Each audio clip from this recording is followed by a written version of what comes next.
Okay, we're gonna go ahead and get started. Right on time here. For those that don't know me, I am Emily Arthur. I'm the Business Improvement District Executive Director.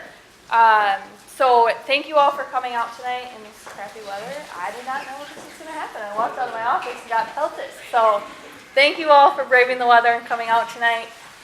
This is just a kind of timeline of how it's going to go tonight. We're going to run through 2018 accomplishments, our plans for 2019, and then pause for a little bit and answer some questions if you have any, and then go into the facade grant improvements and get going on that. So some of our 2018 accomplishments, we increased attendance overall on all of our downtown events. We also created new events. So Music at the Marv was an extension of the Main Street concert series, and we saw a huge attendance in that. So we're actually combining with the city this next year, or 2019, and running June through August with Music at the Marv. We also created a trick-or-treat event, and we were expecting probably around 500 kids. We actually had over 3,000 kids show up to that, so huge success with that. We were also able to hire a trolley for all of most of our downtown events, thanks to the bid, so that was really exciting as well. We also created new downtown merchandise and new signage throughout downtown. Hopefully you've seen those banners up. We also created a chalkboard that we took to all of our downtown events and got feedback from everyone on what they'd like to see in downtown. So now we're kind of creating a list and seeing how we can work off of that. We also did a matching billboard program, and we're actually going to continue that in 2019. So the bid paid half and the businesses paid half, and we were able to promote outside of downtown and bring people to some of the businesses downtown. The biggest thing that we saw was increased communication. So right away when I started last year in February, I think it was April time, I went out to every single business in the Business Improvement District and got contact info for everyone, and that was huge. We were missing probably half of the contact info for every business downtown. We now do a monthly newsletter to all of the businesses downtown, including people outside of downtown that just have an interest in everything downtown. We've also created informational packets, so when I went out to meet with all those businesses, we gave them information on everything to do with downtown. We also heard quite a bit of feedback when I was out talking to the businesses that parking was a big issue in downtown. So we've now created a parking committee, a part of DJI, that has already taken on the reworking of some of those street signs, 2 hour, 1 hour, and the all-day parking, and we've worked closely with the city to get those signs changed, and the parking committee. So that was huge this year, and we've also increased our plantings, so you'll see tulips coming up in the spring, and then we increased our seasonal decor. So we've never done fall decor, and this year was the first year we were able to do it, and we think it made a big impact in downtown. So in 2019, this is kind of our event calendar. I do have some printed ones back here. It's a little bit hard to see this, but some new events we're doing coming up this month is Flannel Fest. So hopefully you've all seen what Flannel Fest is. We've got posters in the back. Courtney is here, our event lead on that, and she's actually got tickets here with her tonight and can give more information on Flannel Fest. But that's coming up really quick, so please be sharing that and get some people downtown. We're still continuing on with all of our other events, the spring fall wine walks. We are continuing with 608 Day, which was started last year as a celebration for living in the 608 area code. And we're combining that with a first year event this year because it falls on a Saturday, and calling it Playpalooza, so it'll be games throughout downtown, a huge family-friendly event. So that'll be Saturday, June 8th. We're also in August doing a street fair on Festival Street, so we're going to pull in some pop-up businesses, pull in some businesses off Main Street and Milwaukee Street, and have a big street fair festival on Festival Street in the Town Square area. And then we're also continuing on with Trick or Treat, Meander, and Jolly Jingle.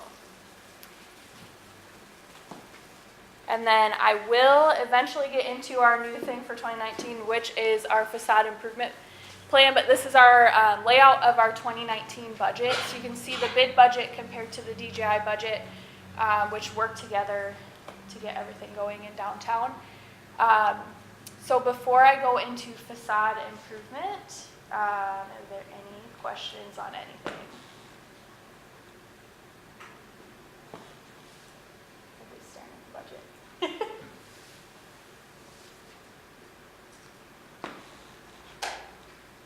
No questions on anything? Okay, so I'm going to go straight into talking about the Business Improvement District Facade Grant Program, and then we'll go into, we have Joe here with the WEDC that's going to give you kind of a rundown on other projects in the state that have happened, and then we also have Nancy with Economic Development at the city to tell you about the city programs that can partner to help improve the facades.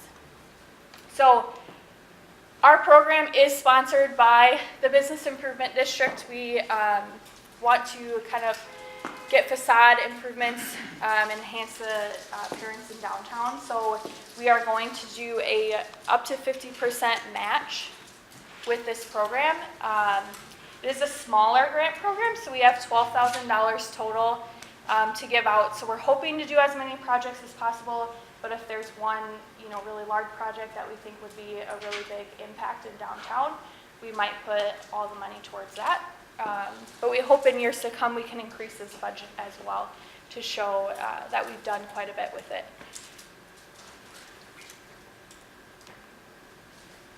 So some eligible uses for that, soft costs including design work, architecture, engineering, planning, and other professional fees. Waste disposal related to the construction cost, masonry work including restoration, gentle cleaning, and repointing, window and door reconstruction, removing of the non-original facing, the restoration of existing architectural elements, painting, awnings, exterior lighting, window display areas, security cameras, anything in the back alley, with the Milwaukee Street construction coming up, getting the back alleys fixed up with the rear entrances. So this could be applied to front, rear, and side facades. Some ineligible uses are listed. We are hoping to have these projects finished by the end of the year, but we're not going to put money towards projects that are already started previously before the grants are awarded. And then here's the timeline of it. Tonight we're releasing the applications. They're due on the 31st of March. We'll notify all the applicants by 4/15, and then all the projects should be completed by January 1st. And then everything's getting run through the Economic Vitality Committee. So are there any questions on our part of the facade improvement? So on the application, Yes. Would it be similar to something we would need to provide to the city, like an professionally architecturally drawn plan? Or? Yes. So as much as you can give us, if you've got plans, if you've got renderings, budgets, you want to see bids from contractors and everything like that, and then additionally with all of this stuff, I think I might have in here the criteria. So this is how we're scoring it. We've got a point program and everything. So I've got them all here that I can pass out to you guys at the end of the night.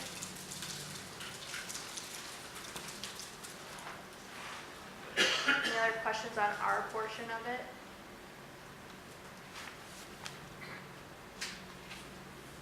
You're flying through tonight. Thank you guys. I'm going to hand it over to Joe with the WEDC to give you a rundown. It's not a little too much. I've never had to compete with sleet for attention, but I only live in Cooksville, just on the northern side of Rock County, so I don't have too far of a drive when I'm done. But I took a little bit of a different approach when Emily asked me to do this, and I'm going to talk about, I'm going to start out by talking about a study that was done by UW Extension working with us at WEDC, and kind of talking about facade improvements and how they might help either the downtown or businesses and vitality of downtown. My name is Joel Lonizak. I am the Downtown Design Specialist with the Wisconsin Main Street program. So we work with our 34 Wisconsin Main Street programs, but we also work with our 71 Connect Communities programs, of which Janesville is one of them. So I have the great task of being able to work with property owners and business owners in taking a look at their building, coming up with some ideas on what might work best for that building from a historic preservation standpoint, from a business standpoint, and I have the best job in the world. But back in 2014, UW Extension worked with us to do a facade study to determine whether or not building improvements and facade improvements increased business. And some of you may know, and I have a copy of the study here, and some of you may have seen it, but Dana Sarver, who used to actually work for the city, I believe, she was the lead on that study when she was with UW Extension as well. So some of the things that we found, we looked at a bunch of different properties that made improvements over the past decade or so. And we found that 80% of businesses experienced an increase in their first-time customers. So first-time customers, people that came in that never had come in before because maybe the building didn't look very inviting. 90% of them reported an increase in sales of 20%. Buildings with vacant spaces attracted, so if the storefront was vacant and then they made the improvements, they were able to attract interest in that space, and or if they made improvements to spaces that maybe they had very low rents, once they made improvements, they were able to increase their rents.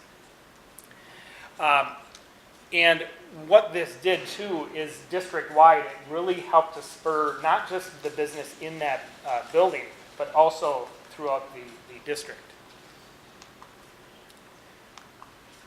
So I always want to have a disclaimer whenever I talk about businesses and facade improvements. And the disclaimer is, you could spend $1 million, you could do the best facade renovation in the world. If you have a business in it that just isn't a very good business, maybe they're rude to their customers, maybe if it's a restaurant, their food tastes awful, that's not going to improve that. But in addition to that, as important as I believe that facade improvements are, it is also only one aspect of what we think helps a business to succeed. And we're going to go through some of these here. You can see them highlighted. Facade improvements, the big one. Hours of operation, a huge one. Signage, merchandising, outdoor spaces, and upper floor housing can all help the district, and then thus help the businesses. So I'm going to start with hours of operation.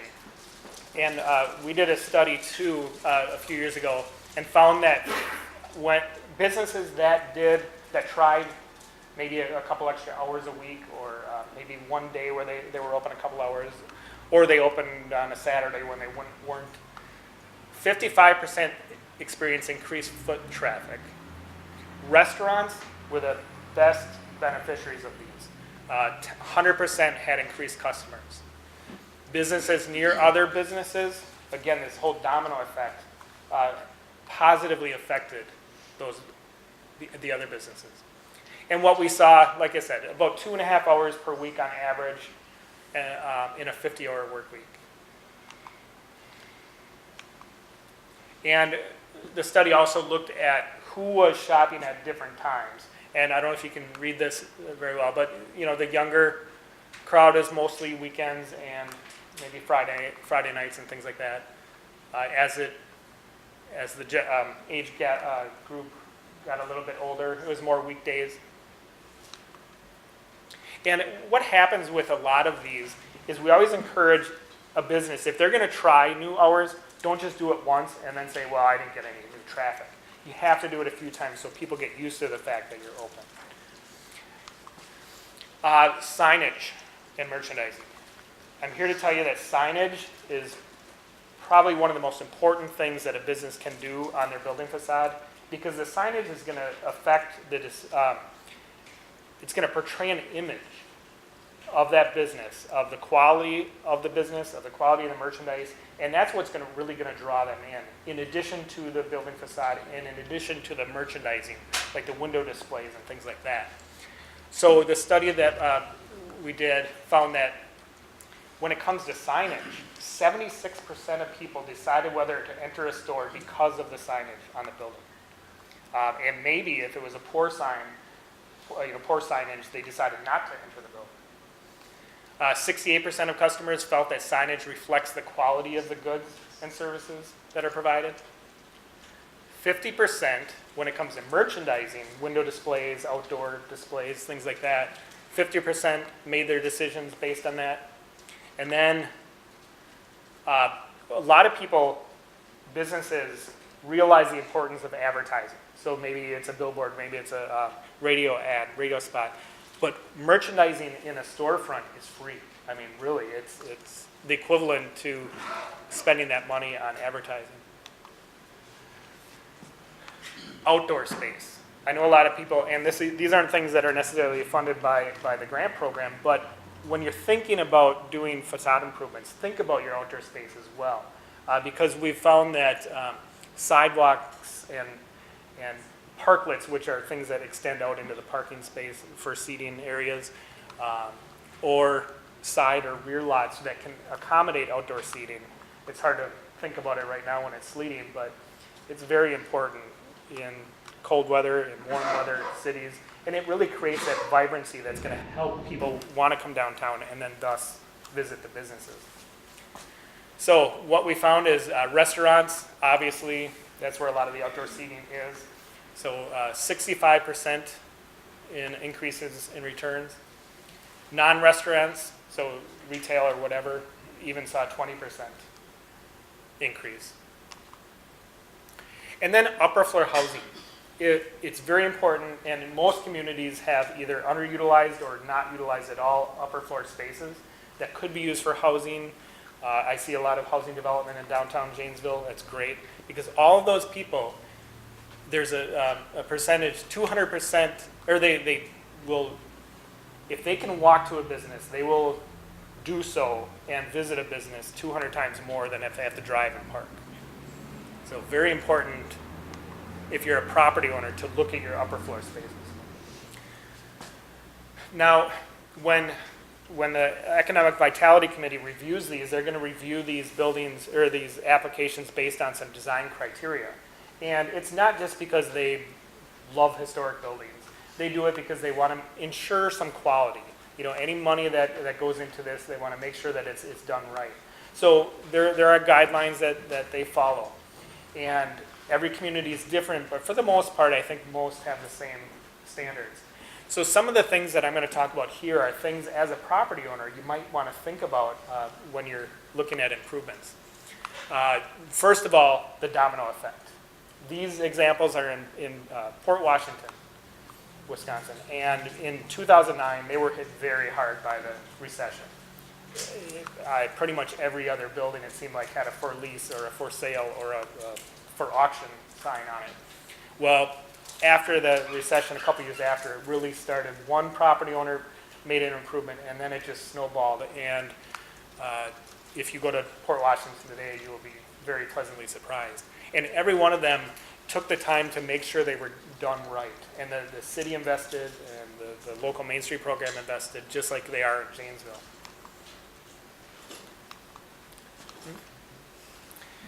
Some things to look at, some do's and don'ts when you're looking at your facade. The do's are, these are historic buildings. I mean, we really can't replicate them truly. You can't rebuild them. Some of the materials that these buildings were built with aren't even made anymore, or they're made to last 20 years instead of 200 years. So whenever you have the opportunity to save a historic element, or even if it's not a historic element, just an original element to your building, do that. It's not just for historic preservation, but it makes economic sense. Use quality materials. You know, if you have windows like this and you're going to replace them, these are archtop windows. Don't you know, buy a off-the-shelf vinyl window that doesn't fit and then fill the rest in with paneling. I mean, that wouldn't be a quality replacement. Removing slip covers and past inappropriate changes. A lot of buildings back in the 60s, 70s, even as early as the 50s, building owners wanted to compete with the competition of the strip malls out on the outskirts. So they tried to make these historic buildings look more modern and sleek. Well, unfortunately, it was that historic character that distinguished downtown from the strip shopping centers. So thankfully, a lot of communities are coming back to that. And so a lot of these inappropriate changes can be removed and that historic character is underneath still intact. And I'm very glad to see that the facade grant program pays for some of that removal. Using complementary colors, we in the historic preservation world don't try to nitpick too much about color, but we always recommend, you know, use historic color palettes. That's what would have been there when the building was built, and there aren't going to be a lot of neon colors and bright colors that might not blend well. And consult with the design review, consult with your local permit people from the beginning, so you're not spending a lot of time and money on something that won't get approved. And then on the things not to do, make sure not to do any harm to these historic building elements. So don't sandblast brick, things like that, because it can corrode that hard outer crust and really damage the building. You know, anytime that you know, don't, like I said before, don't fill in windows that are one size with a smaller window. Don't cover a building with vinyl siding or stucco. That's actually a pretty common one, is where the brick on the outside might need some repair, and the first thought is, well, we need to cover it. But the problem is, if you cover it, the brick underneath still is deteriorated. It still needs to be fixed, but now it's covered up and you can't see any further deterioration. So it's more important to repair the brick rather than cover it up. And not adding fake architectural elements from one style to another building. And then not using big garish internally lit signs that kind of take away the overall feel of the historic architecture. Now, a lot of property owners are really afraid of that can of worms. You know, what if I take this off and I find that there's this and that? And that is going to happen. There are older buildings. But so many of these past inappropriate alterations are relatively easy to remove. And you can get a group of friends together and remove them in a weekend. And then from there, you can usually see what's underneath. And sometimes, even without removing the whole, maybe there's a T111 siding over a brick or something like that, there are times, let me see if I can. Oh, I just turned it off. It's the middle circle. Okay. Like here, this is T111 siding on top of brick. So all they had to do was peel off one little part to find out that the brick still remained, and it was still in pretty good shape. This is aluminum slip cover on a brick building where most of the time they were attached with metal clips. So really, you just remove the aluminum slip cover and then remove those clips, and the brick is still there.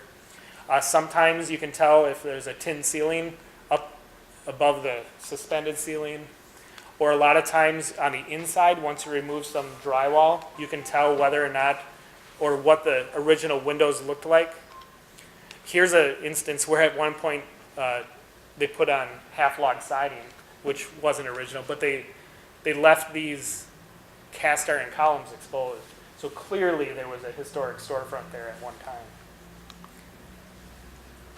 This is a great example in Ripon where it had a lot of inappropriate alterations over the years. This was a Mexican restaurant. Ripon is kind of a college town. And when it looked like this, it was popular with the students, but it wasn't really popular with the families, with the older generation. Once they took off this downsized awning and this odd shaped sign and all this fake brick and fake paneling, they were so lucky. But this happens a lot, but they were lucky and happy to find that original storefront existed under all of those inappropriate alterations. So really all they had to do is repair what was there, repaint and add some glass, and this is the after. So from a business standpoint, this was huge because not only did it make a dramatic visual improvement, but they still attracted the students, but now they attracted the families and the older population, so they pretty much doubled their clientele by doing this facade improvement. In cases where you have a property owner, or you might be a property owner that has a vacant building and you just can't find a tenant, but there are some maintenance issues that need to be done. I always say it's the chicken or the egg. What I hear a lot of times is people say, well, I can't afford to make any improvements until I get a good tenant. But unfortunately, a lot of times you won't be able to find a good tenant unless you make those changes. So like I said, the chicken or the egg. So in a case like this is what it looked like when it was vacant. They made the improvements, and you can still see the for sale signs, but they were able to find good tenants because they made those improvements before finding a tenant. And a lot of times it's easier to make these improvements when it's vacant. And so that's a really good reason to have a grant program, is to help offset those costs. Or if you have a storefront that is vacant for a period of time, doing things like maybe some history boards or some traveling art exhibits or things that make it turn into from a negative to a positive when it is vacant, and make it look less vacant. And so just 2 more slides. This is an example of a fairly low-cost building improvement just down the road in Monroe. You can see that the storefront was painted white around the sides. It really didn't blend with the upper floor. The upper floor windows were downsized at one time, just what I was talking about it before. So when I worked with the property owner to come up with the design, really this is just paint and taking what was already there and just painting it so it blended with the upper floor again. And then on the upper windows, they couldn't afford to replace those windows right now, so we came up with the idea to do awnings up there. And this is the after, and it's really, I think, an impressive project. And then in Watertown, Wisconsin, this is the Tribeca Coffee House. And the storefront was beautiful. They had done a great job on the storefront, but the rest of the building was pretty drab in appearance, and the windows were all covered over. So this is an in-progress shot of once they put the windows, or they didn't put the windows back in, they just took the paneling off of the windows and restored them. And so once they started painting, you can see how elegant that building looks. And again, these were just a few $1,000s, and they utilized their local grant programs. So that's it for my presentation. Any questions on that before I turn it over to Nancy? So that building right there, that it was painted gray, and then, Yep. So you're saying don't sandblast it, so you just let it atrophy to make the paint go away, or? Now, when you have a building that's painted, a brick building that's painted, sometimes the best thing to do is to scrape off the flaky paint and repaint it because it's been painted so long. Now, if this building had never been painted before, if that was just the original brick exposed, the best thing to do would be not to paint. And no matter what, well, the reason I say that is because brick and mortar are kind of natural elements, and any moisture that might enter the wall from maybe faulty roof flashing or faulty windowsills, once that moisture gets in the wall, it needs to be able to escape. So once you put a coating of paint on there, it can inhibit that natural flow of moisture and can kind of damage the wall. So in this case, like I said, the building was already painted, so then repainting it was probably the best thing. Now, if a property owner wanted to remove the paint, the best thing to do, there are different, instead of sandblasting, there are different chemicals, which sounds weird, chemicals are better than sandblasting, but there are chemicals that are fairly safe, and like there's one called peel away, where you kind of spread it on, wait for a while and peel it off, and it takes the paint off with it. Not too damaging to the environment at all.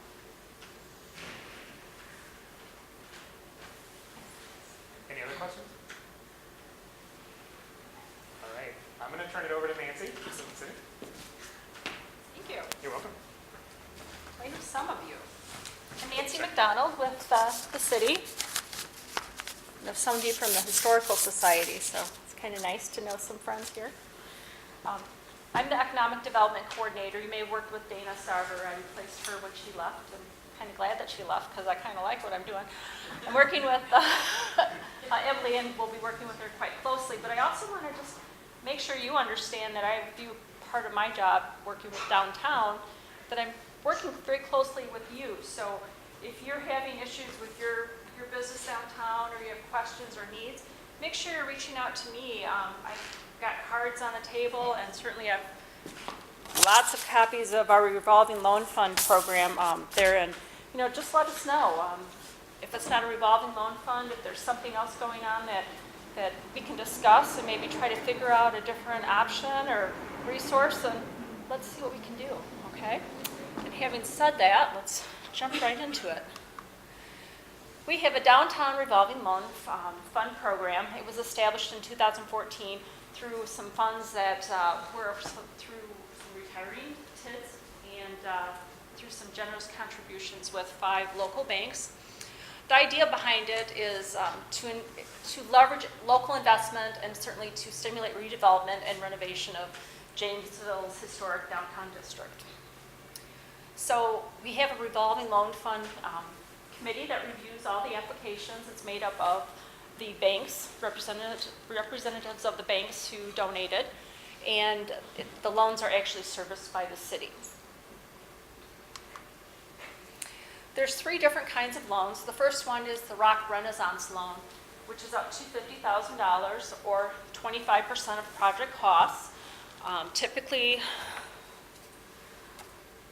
those are prime less 1%, so that's a good rate. And then it can be up to 10 years.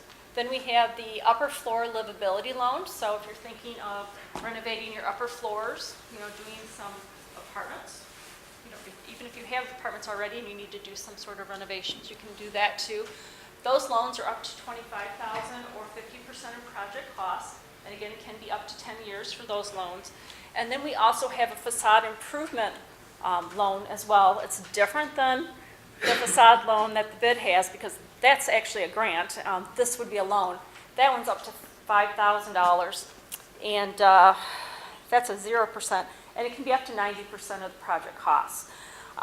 One of the things I want to mention is the committee kind of chooses how the term of the loan. So even though we say it might be 10 years, it might be 5 years or it might be 7 years. It depends on each case. Each case is reviewed, each application is reviewed on its merits, and the committee chooses probably what's more appropriate. And certainly, the benefits are certainly it's a lower interest rate than you would get from the loan, but also I want to just mention that not only are you getting this interest rate, but you're also working with people who know you, and you're getting this local, I think this local feel, right? You're getting me, you're getting people who work at the bank that you probably work with and maybe know, so it's kind of nice to know that people who know you and know your business are going to be reviewing these applications. Now for the process, it's pretty easy.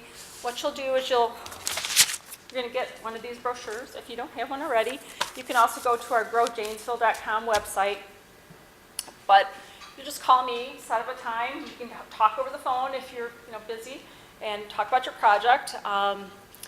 Basically what we do is we have an application that you'll fill out. We do recommend that you go to a bank. That's kind of one of the requirements. Go to a bank and make sure that you can either be approved or not approved for a loan, but we just want you to do that step. Generally the program is a gap financing program. We prefer that. However, there are cases where if you're turned down for bank loan, you might be approved for a revolving loan fund loan. So that's one part of it. There's a $75 fee, but that may be put into your loan if you're approved for a loan. And there are a few more things that you'll need to turn in with your application, such as 2 years of tax returns, estimates, cost estimates for any type of work that you want to do, and then a personal financial statement, a construction schedule. There's a couple of other things that we'll have you turn in, but again, that's part of the process. We'll talk about your project, what you'd like to do, and again, we might even pull out some other resources besides the revolving loan fund program. And then after that, once that's turned in, generally the committee meets the first Thursday of the month to review the project, and you'll find out either way if it's approved or not.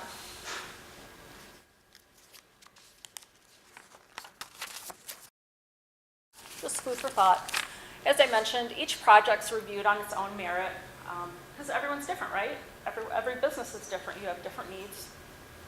And also, there's more than just the revolving loan program, too, out there. We work with a lot of different organizations.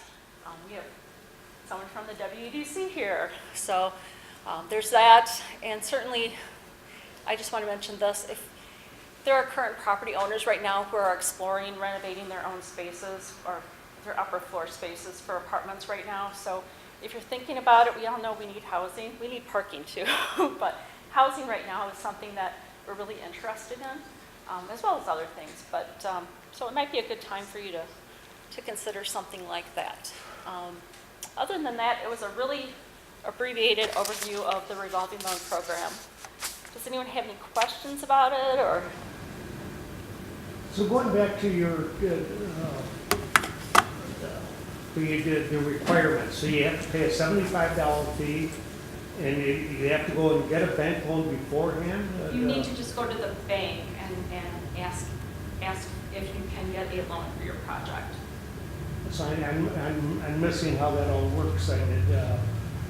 So It's not a requirement to obtain bank financing for your project, but you do need to go to a bank, to approach a bank. and you got to give your tax return. Yep. So now, I mean, and how many dollars you going to get for all this? It depends on the project. It depends on which loan program you're seeking. But I mean, what are the top and bottom? Well, Rock Renaissance would be $50,000, up to $50,000, and then our facade loan program is $5,000. Just seems a big ask to do some of those things for $5,000. I mean, it's so, okay. What's kind of David? What is the, I guess, the overall? What's the asset? What's the city have available for those loan fundings? What's the total dollars of capital available? Well, I can tell you one thing that's exciting for me. I come from Illinois, don't hold that against me, but some of our loan programs, we couldn't boast that we had a 0% default rate. I can say we had that here. Everybody's paid their loans back, so we're continuously, putting that money back in as people make payments. So we're probably at about 50-some thousand available right now with payments that are being. That's total aggregate available? Yes. All three types of loans? Yep. How many loans were awarded last year? Since 2014, we've had 8 loans.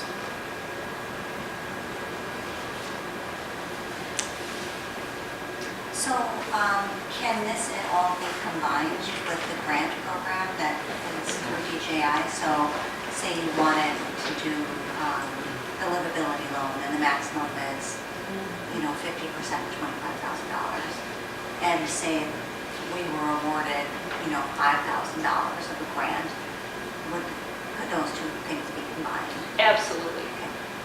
Yep. And actually, I would encourage you to have a conversation with us, call me up, and we'll see if there's other resources too that maybe are out there. So if you go to the action steps, Nancy, Yes. This one? My takeaway, hearing Jim's comment, is that is a lot of paperwork, right? It Of what's is. available. What I'm hearing though is that first step is contact you. Contact me. Don't go and figure out, try to get your loan, figure out all the sources. Come to you with what your idea is. Right. And start problem solving, and then you'll figure out what are the best avenues. Absolutely. Okay. There's other grants in the state that you're aware of that maybe other people are not. I know I've contacted you with a few things and you've come up back with Right, like women-owned businesses and those absolutely. things for grants.